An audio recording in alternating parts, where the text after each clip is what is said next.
attention.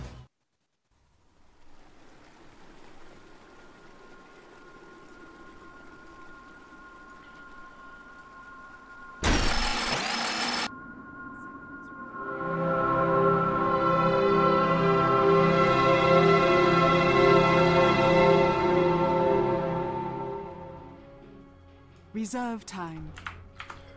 Good morning, ladies and gentlemen. Welcome back to Starladder Season 8. We're here with Day 16. 5 good ones coming up for you today, and we're going to start things off with RoX.KiS versus none other than OSG Gaming. I am Zyori, today to be joined by the one and only Hippie.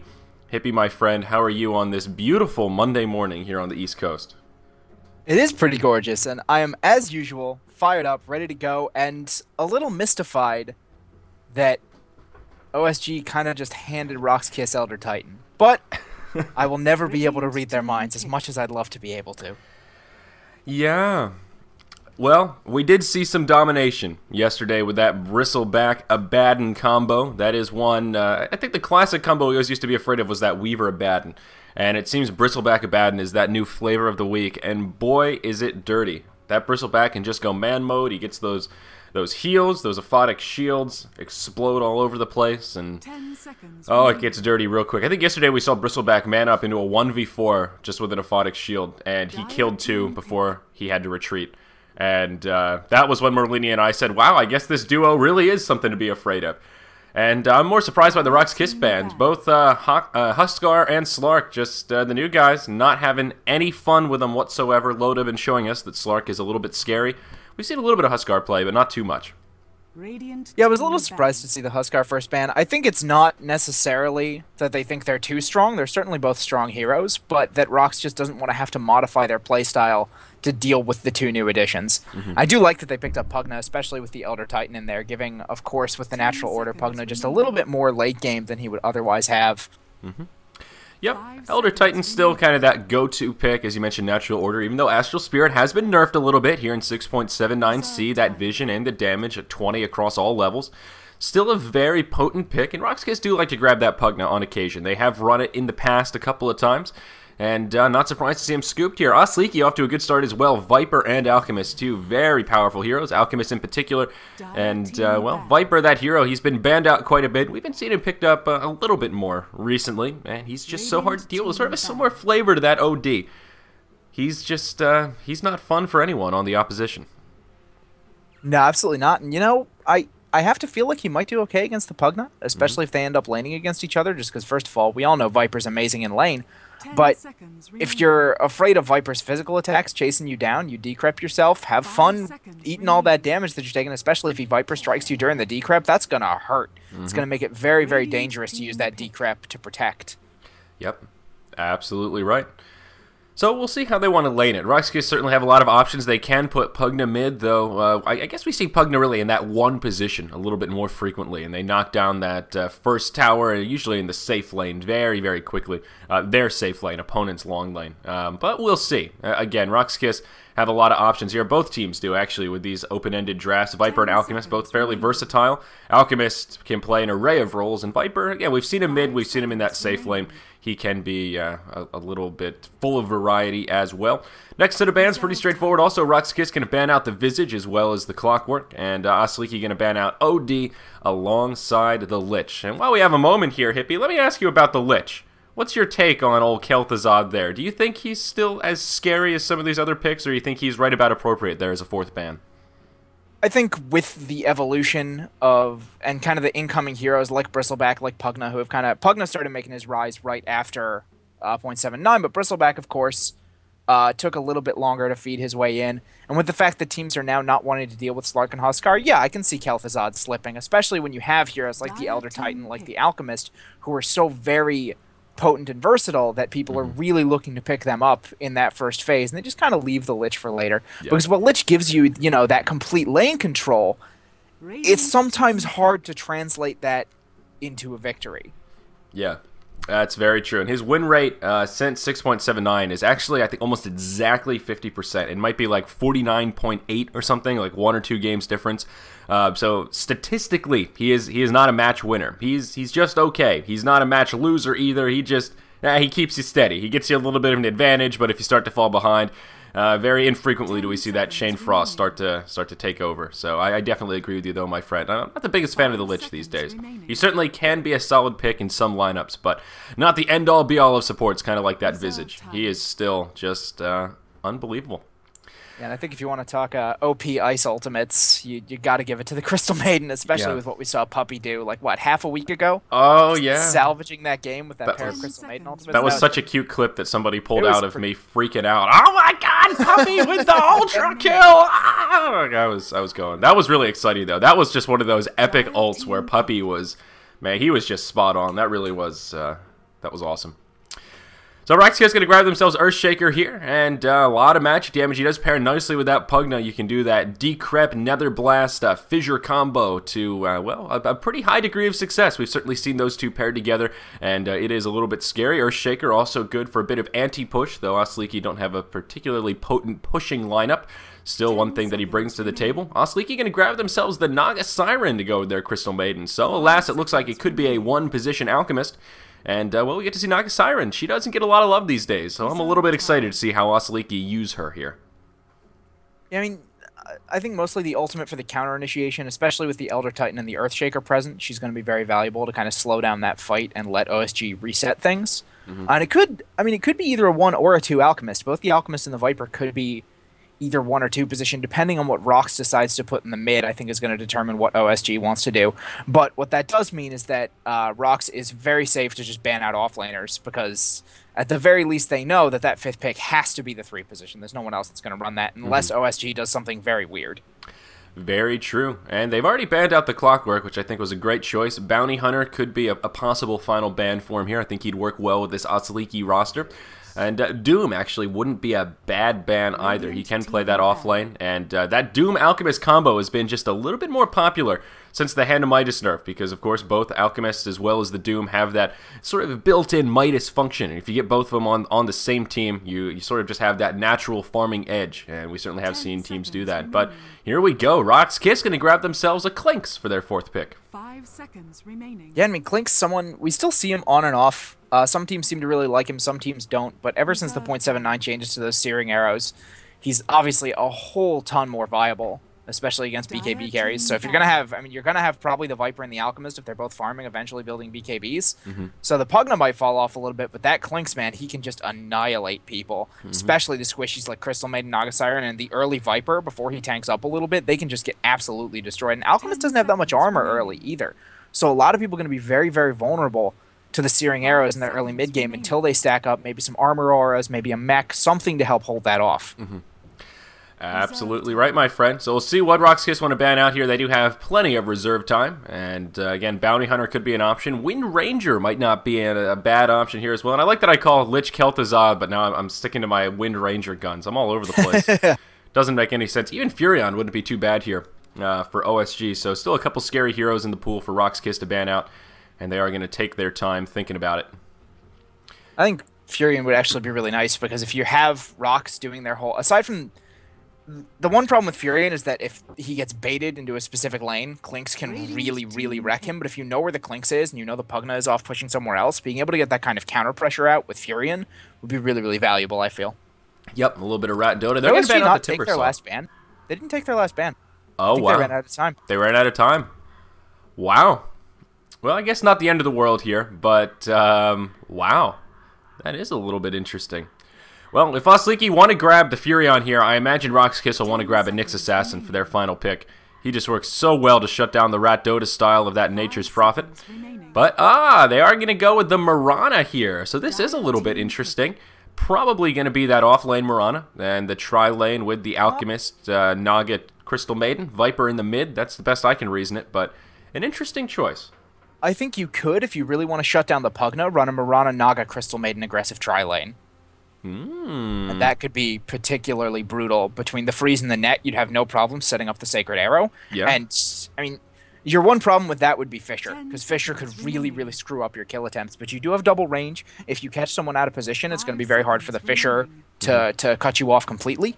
And it's a lot of damage just between the Frostbite and a good arrow. Dazzle, there you go, man. Yes. I know you're excited. Boom, boom, pow. I need to get like a soundboard that plays something really like Dazzle intensive whenever Dazzle gets picked up, because you just need the shadow wave sound, man. Dazzle! Dazzle! Yeah. Very exciting. So Yol going to be playing the Dazzle here. An interesting choice. I honestly would never have guessed Dazzle in this lineup here. If anything, I would have thought maybe an aggressive support like a Lion, like a Lesh, to pair with some of that pushing. We've even seen some funky Death Prophet style play. I don't know if she would have fit in here, but Dazzle, an interesting one. Of course, he does mostly physical damage, all physical damage actually, and minus armor. So I guess they're going to go for some minus armor action here, maybe for the Clinks, but I'm sort of struggling to see how Dazzle really synergizes with this RoX.KiS lineup, as happy as I am.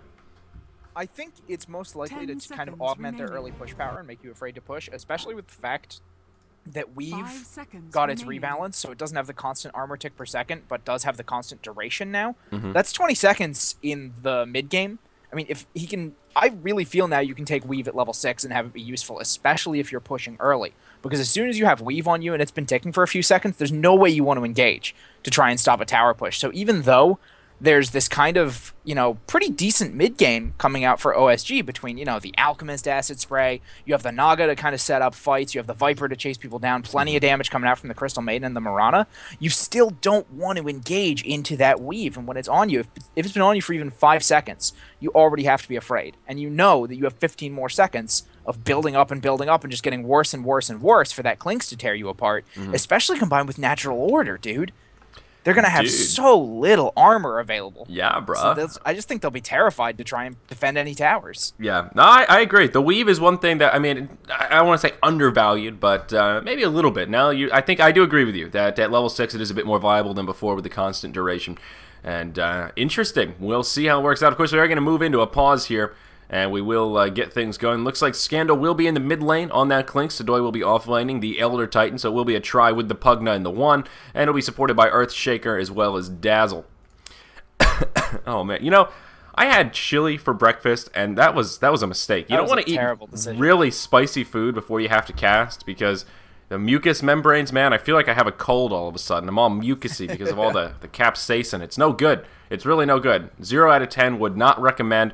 And the flavors of chili do not go well with black coffee. I'm struggling to enjoy my first cup of coffee because I never reset my palate. And, oh, God. Sacre bleu, as they say. So it does look like it will be... Aren't you? Yeah, I'm just all over it. So looks like Chomi is going to be playing on the Alchemist here, and he is generally the mid player. So it will be a mid Alchemist, and Big Num going to be on the Viper. He does tend to be their position 1 player, so it will be a Viper tri-lane, and indeed will be the Mirana in the off lane. Ink Visitor, interestingly enough, going to be the stand-in here. All those roster shuffles, Hippie, always sad to see. Yeah, I mean, they got to get it set up soon, because you know Valve is probably already looking for solid rosters to start thinking about TI4 invites, because they have to, you know, they have to prep that stuff months in advance and get the invites and the qualifier brackets set up. So you'd think over the next couple of months these rosters are going to stabilize, teams are going to play in the next few tournament series, and that'll be what they're trying to show off. But right now, they want to make sure they have the absolute best roster possible to try to give themselves a chance. Yep, you're absolutely right about that, my friend.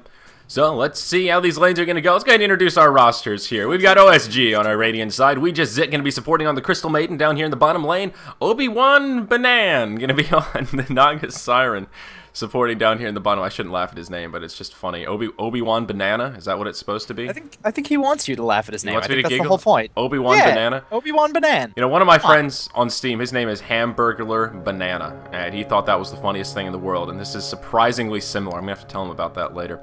Big Num going to be playing the 1 position here on the Viper down here in the bottom lane. In the mid, it is going to be Chomi on the Alchemist, and up top it is going to be Ink Visitor, one of the stand-ins here for OSG, on the long lane Mirana. On the Dire side, we've got RoX.KiS, Go Black, going to be up top playing on the Earthshaker. He will be supporting his good friend Biz, or BZZ as Merlini likes to call him, playing on the position 1 Pugna. It's going to be a 2-1-2 coming out before RoX.KiS here. Scandal in the mid, playing on the mighty Bone so Fletcher. Much bait in bottom. I got to get this real quick. They saw that Invis get picked up. They have a sentry down. They know there's an invisible Dazzle in the bottom lane. They have 2 hiding in the side shop. Uh-oh, I see it. They're setting up the trap. Watch out, Yugi. Oh, no. Dazzle, my good friend.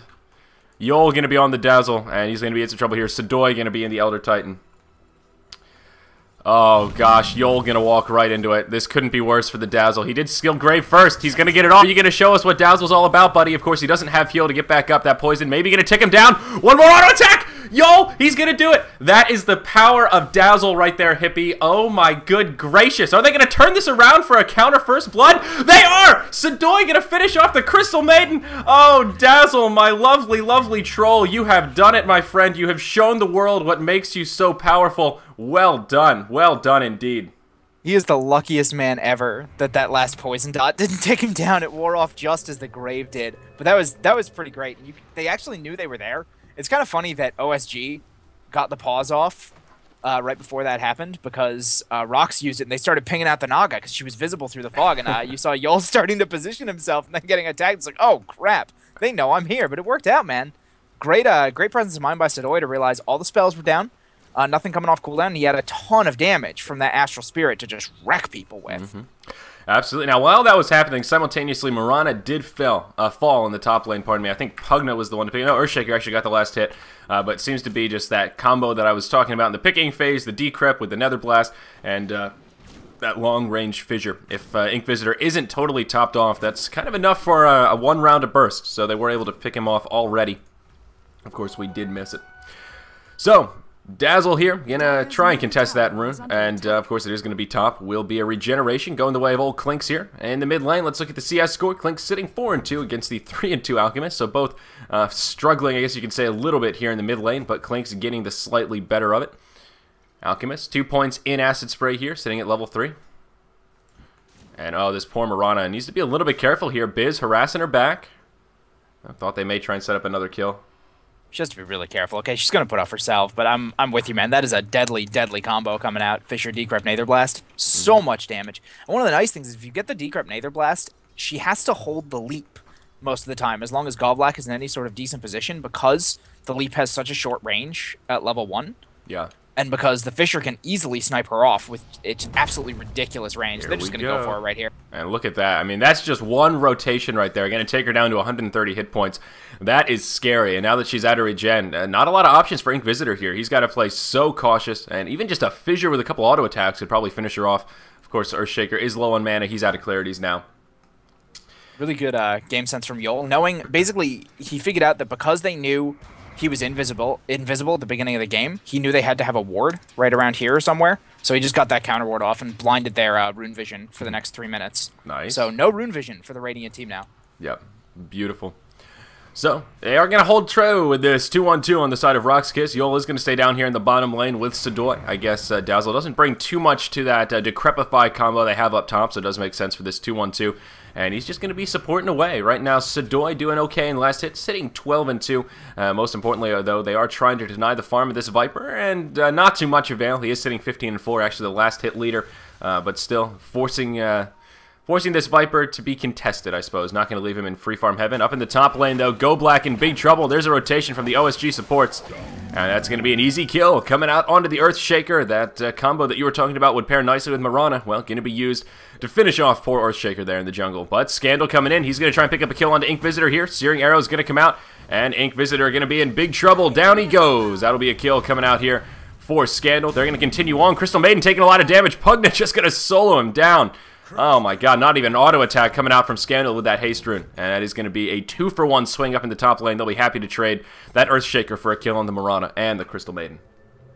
Yeah, see, I understand what she was going for right there with the Crystal Nova, but she had to know how dangerous it was. That Nether Ward was down. It's not like he dropped it right as she cast it or anything like that, so it was a little bit risky, because you also know just how hard that Pugna swings with his int gain. Even with only +4 all stats, he's swinging for 73 already.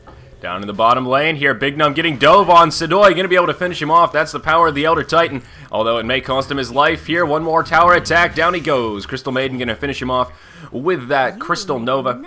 But still a nice dive to finish off the Viper. I think a worthy exchange here, as Viper is still that last hit leader. And of course, Crystal Maiden getting the kill in the end, not the Viper, does make it a much better exchange. Meanwhile, up in the top lane, Biz, maybe under heavy fire here. Obi-Wan going to connect with the ensnare. Unfortunately, the arrow going to be just a bit off the mark, and Biz will survive to tell the tale.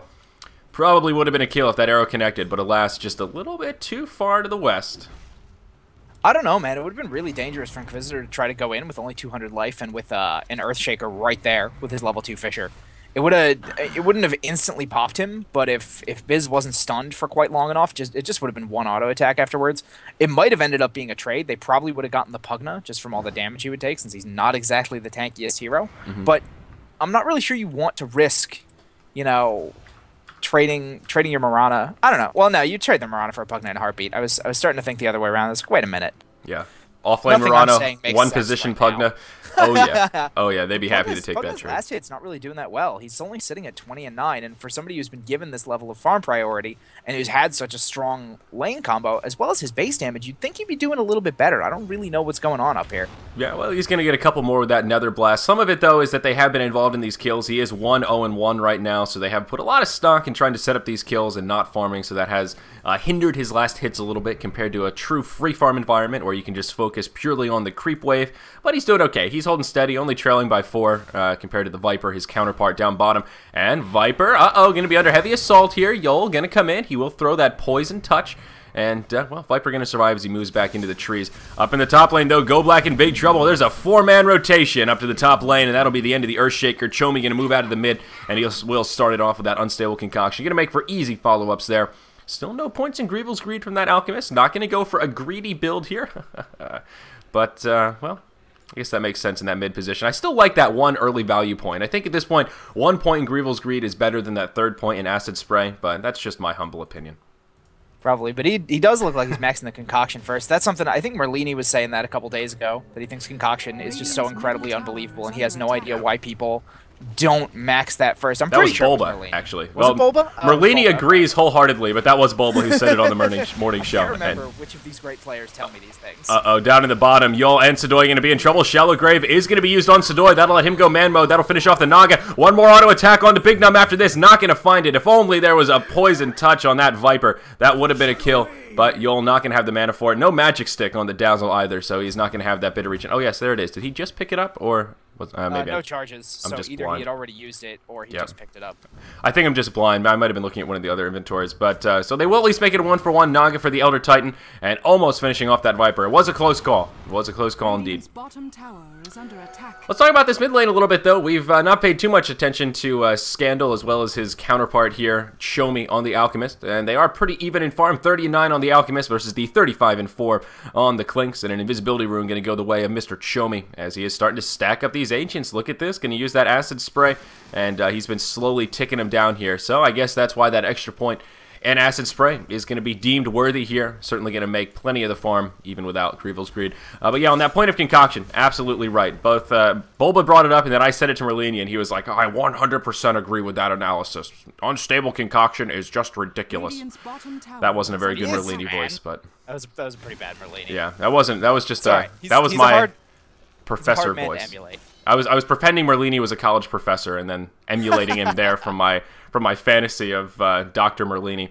But yeah, Unstable Concoction is pretty incredible. The range, the amount of damage it can do. It's one of those abilities where it has extra damage and stun potential because it's quote-unquote risky. You'll stun yourself. But to me, it seems that the risk is pretty low relative to the return. You know, and if you're in a position where you're going to stun yourself, you can usually try and make amends to get somewhere semi-safe before it comes out. I think much more good comes from Concoction than bad. And, well, one of the other things about it, of course, not disjointable. And that does make it sort of a special spell these days. As in 6.79, they did change many non-disjointable spells to become able to be disjointed. So, many reasons why that ability is incredible. I think it's significant to point out that it's an easier skill to hit than it is in Dota 1. Because when you throw it in Dota 2, the timer stops ticking, and that's not what happens in Dota 1. In Dota 1, it keeps ticking and can explode midair. So you have to actually time it based on the distance they are from you to try to get maximum stun. Which means on the one hand, you can release it sooner, so it's a little safer. But if you have to hold it too long, you might not get it at all, even if you get it off before it blows up on you. Interesting. Interesting. So, Yol now going to rotate to the mid lane here, going to get a little bit of Dazzle farm. He will hold it while Scandal moves about. He does now have a double damage rune in the bottle. Moonlight Shadow going to come out. Scandal sort of scouting it out, but of course he has no intel. Looks like they do want to try to converge onto the Dazzle, but they're going to find a double damage Clinks. This could quickly get turned around. They will use a Dust to try and reveal Clinks. Chomi trying to go man mode, but it's going to cost him. Clinks knocking a man up for it. Dazzle going to throw the poison. It won't be enough to finish off the kill. Oh, Clinks could have had that one. I think Scandal definitely could have manned up Just I a really pinch. think he could have too. They were holding the grave the whole time. Yep. I don't get it. I mean, he had the mana and everything. I think he could have gone in. Yeah, absolutely. With the grave as well. Yeah, that no problem there. Maybe a mild miscommunication, but alas, they will survive. Dazzle does survive to tell the tale as well, and he will head back to the base. Up in the top lane here, Ink Visitor in some trouble. He's going to get hit by a fissure. Biz going to come out. He will use the life drain, but Echo Stomp going to be enough to finish him off. Now Biz very well going to pay with his life. Some ports come in. Both Big Nub and Show Me bring it in.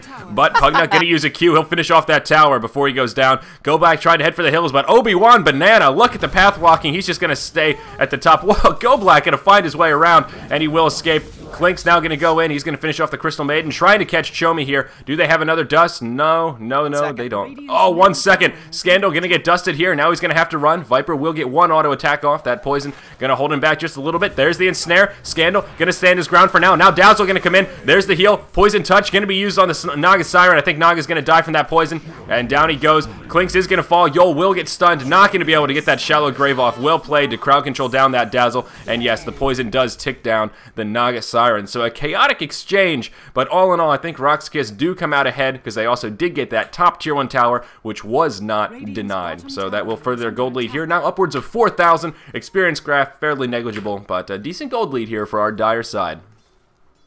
Look at the last hits right now. Look at the fact that Sidoi on this Elder Titan is now leading by a significant margin over most people, and just everyone on the Radiant team is really starting to fall behind. But 60 last hits on that Elder Titan, man. He's done very, very well. He's already got his drum to help out in those early fights. He's got his soul ring for spamming. I'd assume he's just going to go into some aura-style items to keep helping out his team. Maybe he wants to go for a straight AC now. He's picked up a Ring of Regen.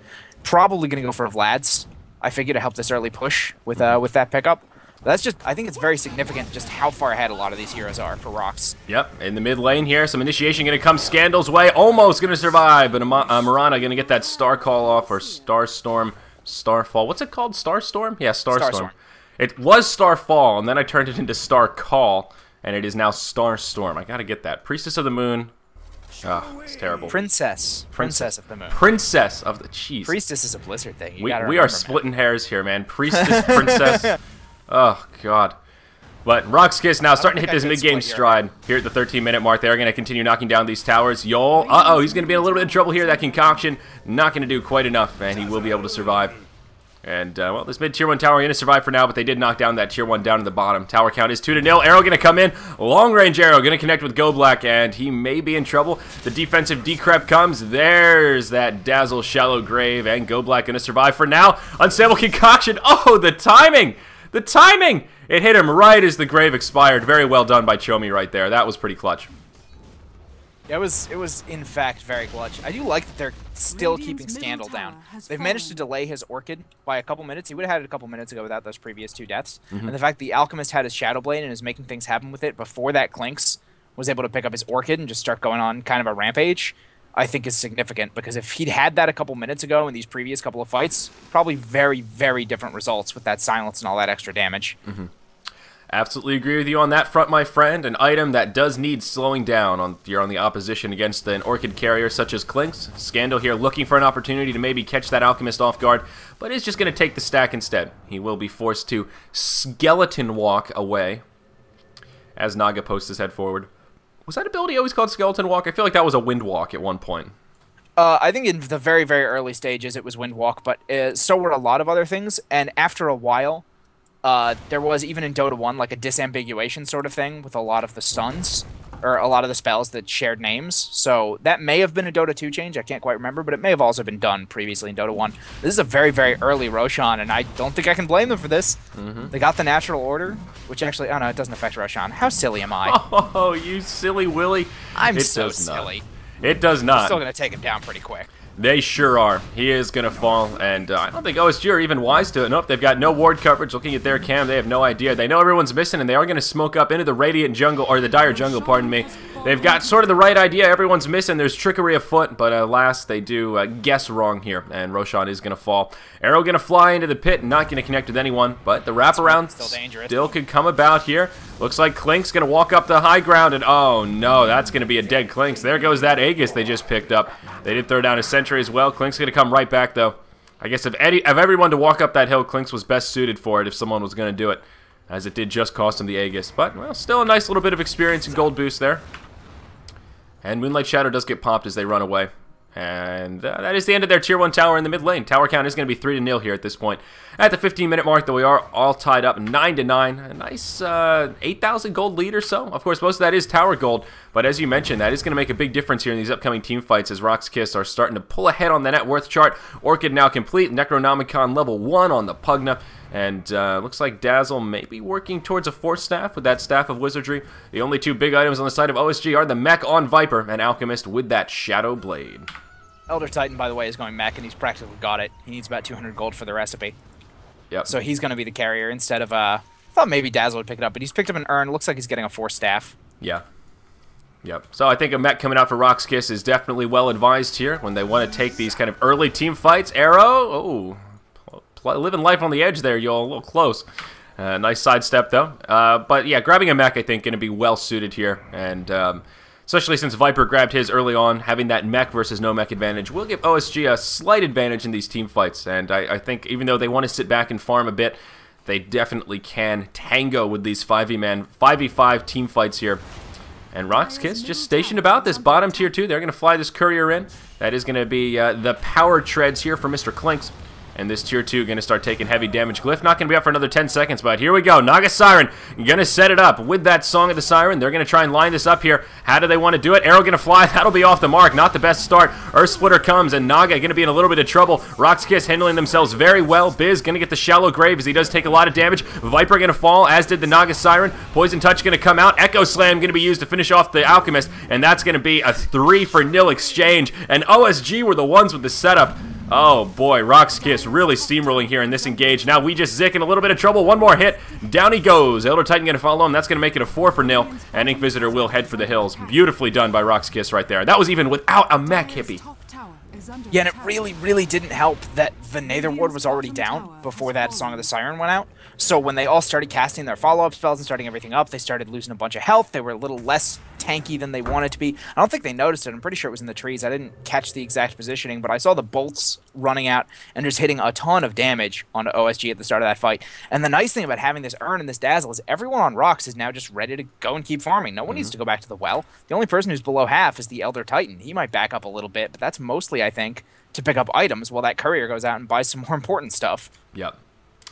Absolutely right about that. That is going to be a mech now in the inventory of the also level 11 Elder Titan. And the positioning for RoX.KiS was just great right there. If you were looking at this fight, Naga set up right in front of the tower, and Sadoy was way in the back here. So even though he was tucking to sleep, as soon as that went off, he just threw the Earth Splitter, and Naga almost obliterated when that fight started because the Earth Splitter was right on point. The positioning from Sadoy really top-notch right there. Also, a pretty good Shallow Grave from that Dazzle. Got to give those Dazzle players a little bit of love because he did help turn that fight around.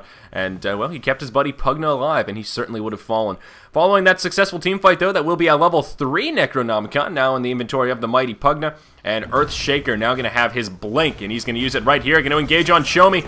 They're going to try and finish him off. The, what is it? The Echo Stomp going to be used here from Elder Titan. The Dazzle Weave going to come out as well. And, Inquisitor maybe overcommitting. A nice healing wave there. Going to come, what's it called? Shadow Wave. Oh, jeez.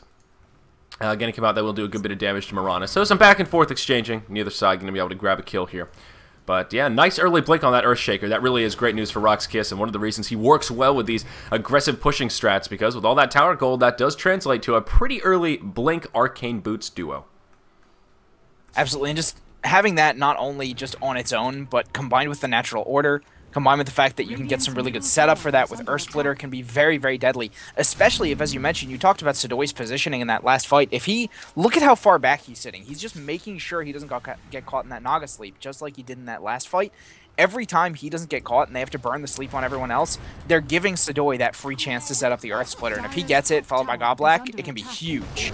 Uh-oh, y'all maybe in a little bit of trouble here, but Earthshaker comes in. That'll finish off the Crystal Maiden. Dazzle is going to fall, but still not the fight that OSG were looking for. Earth Splitter comes. Again, compliments of Sadoy. Big Num taking a lot of damage. Is going to be able to hop back. The Pugna Ward comes down, and that's going to help this team fight even more here for RoX.KiS. Still a lot of low health heroes on the side of OSG. They are going to survive for now. Maybe not. Goblak going to come in. Shomi. Oh, he's going to be able to survive. That Sacred Arrow will connect. Well played by Inquisitor. Now Goblak stuck in kind of an awkward position. The Starstorm comes. He will throw a stun, but I think Goblak may be slated to fall.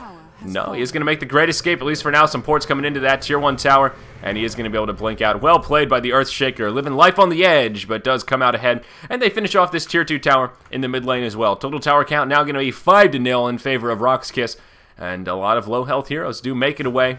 They're just going to walk right past that invisibility rune, but hey, who needs it?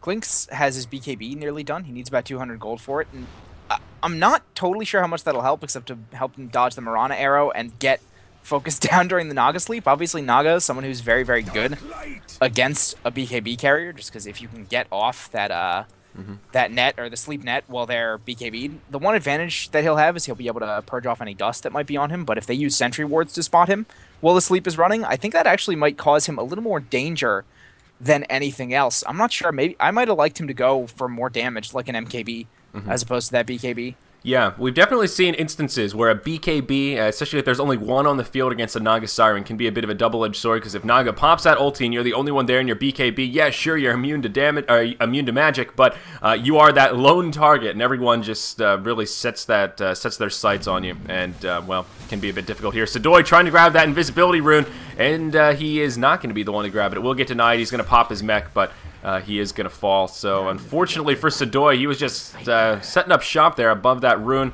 waiting for the ideal opportunity to pick it up, and it is going to cost him. There's a ward up here on the high ground, compliments of OSG, and will secure them a free kill on the mighty Elder Titan. Gem on Pugna, so that they don't have to worry about that Mirana initiation anymore. And also, of course, so they can get a whole lot of counter warding, take some map control. This is exactly what I like to see when a team gets this early sort of tower advantage. Take away all the wards, take away the map control, start using the fact that they don't have any place to port to deny them any place to farm as well, because they just shouldn't feel safe on their side of the map when you're playing this aggressively, especially not when you have a Klinks. Absolutely. A great idea to grab map control, and in the wise words of Artosis, when you're ahead, there's only one thing to do. Get further ahead. And they're going to do just that. The game. Yeah. Because you have a Pugna. True that. Elder Titan is going to be back, though, unfortunately for OSG. Not going to be able to capitalize too much on that 5v4 they secured for themselves. Elder Titan going to be back. He'll port to that top tier 1, and they are going to continue on here. And it looks like they do want to press forward for maybe another tower. It will be the last outer tower remaining for OSG. Mirana stuck in the trees, will be forced to port out. And, well, another blast going to start chipping away at this bad daddy here in the top lane. OSG, though, they do want to make a hold, it appears. Viper, his farm is really falling off here. He's low in the pack on that net worth chart, and unfortunately hasn't been able to grab much following that mech. He does have an Ogre Club in the bank, surely working towards that Ag Scepter, but not where he wants to be. Weave did come out, so there is a negative weave here on the side of OSG, and that is going to force them back a little bit. They'll pop the glyphs straight away as RoX.KiS do continue to poke out at this tower. The Astral Spirit does scout it out, so they know that OSG are taking a very defensive posture about this tower. Arrow going to come, going to be off the mark, and here's the initiation. Earthshaker going to start it off with a fissure. There's the Song of the Siren. Going to be a defensive one, though. Klink's going to pop that BKB. As we see, he backs up immediately, as that does put a bullseye on his back, but kind of a wasted Naga Sleep right there. Maybe not wasted, but very defensive. Not the way you want to use that Naga Sleep, generally speaking. I think they saw that they didn't catch Sadoy or Goblak. They were both out of the sleep range. And so they said, okay, we're not walking into that trap again. Yeah, because they did not want to get Earth Splittered into that Echo Slam. But now their glyph is down. That big defensive setup that they have is not going to be a utility they can utilize. An arrow will connect with the Elder Titan. The defensive Decrepify comes out, and this will be the end of the Tier 3 tower in the top lane. A Weave comes, will connect with the Naga Siren as well as the Viper, and that's also not the best Weave Dazzle's thrown all game, but still going to help deter their enthusiasm about defending this push. Pugna just going to slow siege the barracks at this point as creeps come in. Klinks, well, there's nothing slow about it. He's just going to start chipping away. Strife going to come off cooldown. Not going to blow it quite yet. Still being very cautious. I like that RoX.KiS are not overcommitting here, but I think they could afford to be just a pinch more aggressive, knowing that that Naga Siren sleep is down. I think they can try and make this happen, though Pugna is very low on mana. Could be something that they're worried about. Arrow going to come. Uh-oh, going to connect onto the Pugna. He's going to get force stabbed back, and that will ensure his survival here. Rax down to about 2/3 HP apiece. RoX.KiS still posturing outside the base. But looks like they've had enough. They are going to smoke up and head back. Roshan is coming up reasonably soon here. I think it's just about 20 seconds or so. Now. Yeah, so I think the smart play... Oh, is it? Oh, wow, even sooner than that. So, yeah, Roshan going to be respawning here, and they are going to move in. And it should be a pretty easy Rosh. Yeah, and once they have the Rosh, being able to take down that top Rax should be very, very simple for them. Especially because they know that they've managed to get you know, the vast majority of the wards off the field. Although, look at this little sneaky little ward.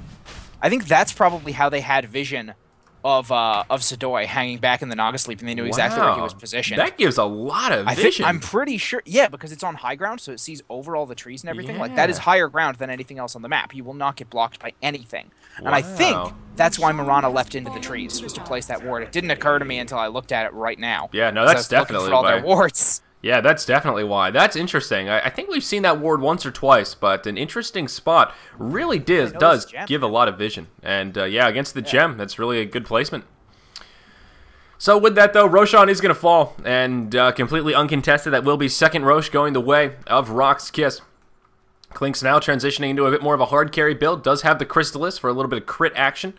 Sanj now going to come out for the Elder Titan. Probably going to be translating that into a Halberd. And another Force Staff has come out in the inventory now of the Earth Shaker. Now, some items have come out for OSG. Looks like they're working towards their BKBs. We see a couple of Ogre Clubs. But Mirana going to pick up her first big item, and it is indeed going to be a Diffusal Blade. Very useful for dealing with that Decrepify. Of course, you can purge it off. Probably the motivation to grab it. Long Range Arrow will connect with Scandal, but it will be long range. No follow-up going to come his way. And he does have the Aegis as well. But yeah, an interesting choice. I don't know how we feel about this Diffusal on Mirana. Like, yeah, sure helps to deal with the Decrep, but is that really worth it? I mean, that's a pretty hefty investment. I'm actually not sure if you can purge Weave or not. I would assume you can purge Weave from a single target, because BKB should remove it, I'm fairly sure. I could be completely misremembering this, but oh, Inquisitor, you're in so much trouble. Nice Naga sleep, though. Yeah. Shut things down. Did they get Sadoy? No, they didn't. Uh-oh. This is going to be a nasty turnaround here. The Earth Splitter comes out. Doesn't do too much damage, but still going to connect. Crystal Maiden will be the first to fall. Naga going to fall shortly after, so going to be an easy 5v3 coming into the base here. What's the buyback status? No and no on the two supports for OSG. This is going to be an easy Rax up here in the top lane. As creeps come in, they're just going to start chipping away at it. No glyph available. And Alchemist, he will throw a concoction onto the Mighty Dazzle, but he will survive. That Decrep actually going to lessen its potency. But that will be the end of the top barracks. And I think RoX.KiS may just be moments away from securing this win. Their gold lead is now upwards of about 22,000, and experience lead somewhere about 10,000. They're just going to rotate to the mid lane and start chipping away at this tier 3. Now the glyph is going to be coming up in 20 seconds, so OSG may have an opportunity to make a hold here when that glyph comes up, but it depends on how aggressive RoX.KiS want to be. Again, I think they can afford to be a bit more aggressive, knowing that Naga Sleep is on cooldown, knowing they have the Aegis. They certainly could just try and take a team fight into that tier 3 tower, but they're going to play it a little bit more cautiously. They will back up, maybe farm up this next round of core items before they press back in. Pugna does have an Ag Scepter ready and waiting in the bank, so perhaps that is one thing they're going to wait for. And maybe that Necronomicon cooldown as well. Not going to get too crazy about it here, Hippie. Yeah, especially when they're this far ahead. Their window is extended to probably about 35-40 minutes before they have to worry about the Pugna not being a force anymore, because of the fact that OSG has gotten kind of pushed back so far in terms of their farm. It's really amazing to me how quickly the Alchemist farmed his Shadowblade. He had that at like 11 minutes or something. The Viper had his very fast mech, and then neither of them have gotten any real items since. The Alchemist has been working on a BKB this entire time, but he's got to save that 2,400 for buyback. So, of course, he has to be worried that he might die and lose a decent chunk of that and have to buy back. He can't buy that Mithril Hammer. It's just not safe, but oh, man. Oh, gosh. I didn't even see that. The Crystal Maiden just got dropped like she was hot. Down she goes. Dazzle going to grab that one. Isn't she cold, though? Yeah, dropped like she's cold. It just doesn't work. Doesn't work as well. It'd be better if it was Lena. Yep. So, yeah. Oh, man. So, Weave does come out here. Glyph is going to be up. The tier 3 tower falls. And Unstable Concoction on Pugna. Oh, Big Num going to get force stabbed forward, and that will end him. Very well played right there. Nice split-second decision by RoX.KiS, and that'll kill the Viper. He's going to buy back instantaneously, though. Unfortunately, Naga going to fall. Shallow Grave comes out on the Pugna, mixed with a Life Drain. That'll cause Viper a dieback. Oh, how unfortunate. And I think that's going to be the GG indeed. You know, I hadn't thought about it until now, but Pugna paired with Dazzle is pretty scary. He gets low, you throw the Grave on him, and then he just life drains it back up. That's a pretty dirty duo that I didn't really do the math on until that last team fight. Well, yeah, if there's no stuns available to stun him out of it, it's pretty brutal, man. I mean, Life Drain on its own is hard to kill him through just because of how fast it drains. But along with Shallow Grave, ooh, not fun. Well, I'm always happy to see a Dazzle take a victory here. Very well played by Yol. That opening first blood, we're going to have to trim that one out for the highlight reel. That really did warm my soul to the greatest degree. Thank you for joining us here for Game 1, guys. We've got 5 matches coming up for Starladder Season 8, Day 16 coverage here on Beyond the Summit. I am Zyori. With me today is Hippie, and we'll be right back with Game number 2. Don't go anywhere. Dota 2 coverage resumes here on Beyond the Summit.